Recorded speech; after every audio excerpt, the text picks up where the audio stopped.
युद्ध 29 मतलब युद्ध 2029 और क्या कहें, कैसे कहें इसको, यही वर्सेस चला आ रहा है 2014 से, और जो नतीजा आ रहा है वो भी आया ही जा रहा है, बदल नहीं रहा है। नरेंद्र मोदी बनाम राहुल गांधी, और कांग्रेस पार्टी ने इस बार थोड़ा और खुलकर राहुल गांधी को नरेंद्र मोदी के सामने खड़ा करने की, 2029 के चुनाव की मैं बात कर रहा हूं, उसकी रूपरेखा पटकथा लिखनी शुरू कर दी है। कैसे, ये मैं आपको बताऊंगा। और सर, राहुल गांधी या कांग्रेस पार्टी किसी मंथन से अब ऐसा लग रहा है कि एक नई राह पर चल पड़ी है। अब इसके पक्के पक्के प्रमाण दिखने शुरू हो गए।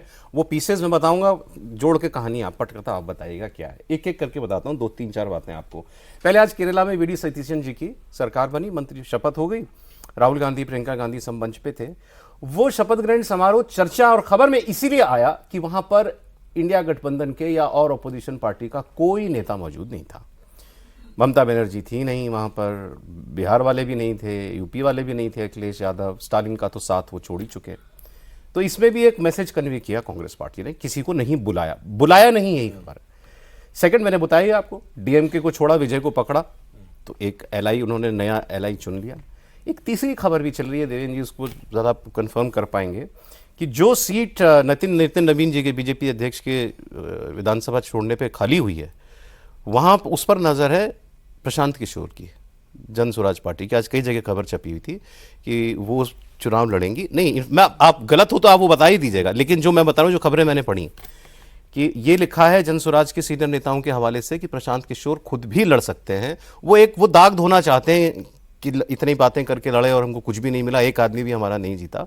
उस सीट पर एक बार फिर से लड़के देखा जाए, फिर से माहौल बना के देखा जाए, और कांग्रेस पार्टी उनको सपोर्ट करेगी, ऐसी भी चर्चा है।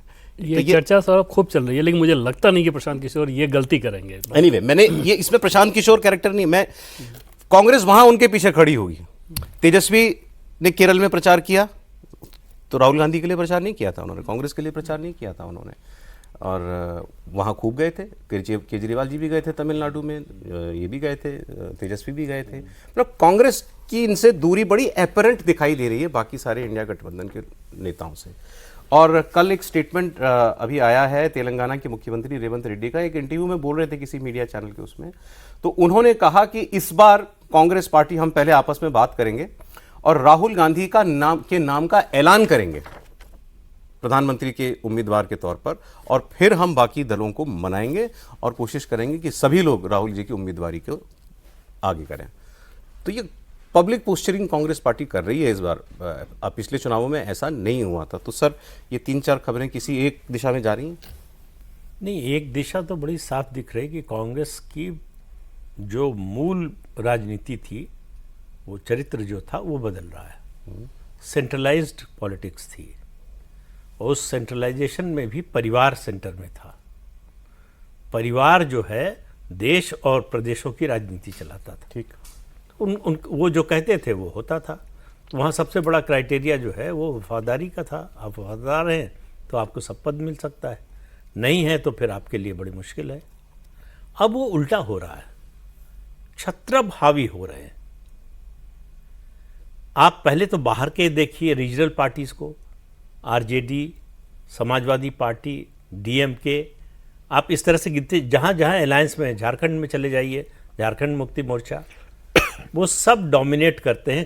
कांग्रेस की क्या स्थिति होगी, सरकार में रहेगी कि नहीं, सरकार में रहेगी तो क्या मिलेगा, ये सब वो रीजनल पार्टियां तय करती हैं। पार्टी के अंदर आप देखिए कि चाह कर भी 18 से देखना शुरू कीजिए आप, मध्य प्रदेश में जो फॉर्मूला तय किया वो नहीं लागू करा पाए, राजस्थान में नहीं करा पाए, छत्तीसगढ़ में नहीं करा पाए, और 23 में जो है कर्नाटक में नहीं करा पाए, जिसका झगड़ा आज तक चल रहा है। और सबसे बड़ा प्रमाण है वी.डी. सतीशन का बनना।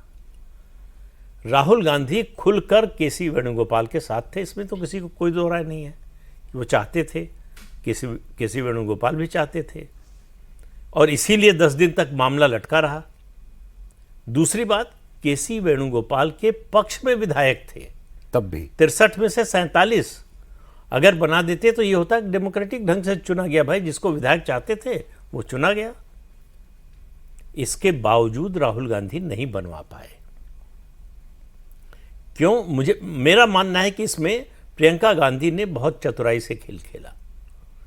वो राहुल गांधी के खिलाफ नहीं खड़ी हुई, केसी वेणुगोपाल का विरोध नहीं किया, लेकिन उनको मालूम था केसी वेणुगोपाल का बनना जो है, केरल में अगर उनको कुछ करना है तो उनके लिए कोई भूमिका नहीं रह जाएगी। ओके। तो वीडी सतीशन और दूसरा आईयूएमएल का केवल इसलिए उसकी भूमिका नहीं है कि उसके 22 विधायक हैं, इसलिए भी कि अगर मान लीजिए केसी वेणुगोपाल बनते मुख्यमंत्री तो 2 बाई इलेक्शन होते। हाँ। एक लोकसभा का, एलएपी से वो है, वो सीपीएम का गढ़ है, वहां मुस्लिम वोट के बिना कांग्रेस नहीं जीत सकती, और केसी वेणुगोपाल तो लड़ते नहीं, कोई और लड़ता। दूसरा, किसी विधायक से इस्तीफा दिलाकर आप असेंबली का इलेक्शन कराते, तब भी आप मुस्लिम लीग पर निर्भर रहते। तो मुस्लिम लीग को नाराज करके आप ये दोनों बाई इलेक्शन जीतने की उम्मीद नहीं कर सकते थे। और वो चाहते थे वीडी सतीशन को। सतीशन ने पहले से ही लीडर पोजीशन बने तब से मुस्लिम लीग को साथ रखा था, हर तरह से उनको अपने साथ रखा था। इसलिए जो है राहुल गांधी की हिम्मत नहीं हुई कि केसी वेणुगोपाल को बना दे। इस तरह का डिफायंस कांग्रेस में जो है आपको देखने को नहीं मिलेगा। एक आध केस मिल जाएंगे, जैसे राजीव गांधी के समय में जब अर्जुन सिंह को चुरहट लॉटरी कांड में हटाया गया मुख्यमंत्री पद से, तो राजीव गांधी चाहते थे कि माधवराव सिंधिया मुख्यमंत्री बन जाए। 2 ऑब्जर्वर भेजे गए, गुलाम नबी आज़ाद और वीर बहादुर सिंह, और कहा कि राजीव जी ये चाहते हैं। अर्जुन सिंह ने कहा कि फ़ोन रखा है, बात करा दीजिए। अच्छा। मतलब राजीव गांधी कहें मुझसे तो बना देंगे। 2 दिन तक ये कश्मकश चलती रही, आखिर में नहीं बनने दिया अर्जुन सिंह ने।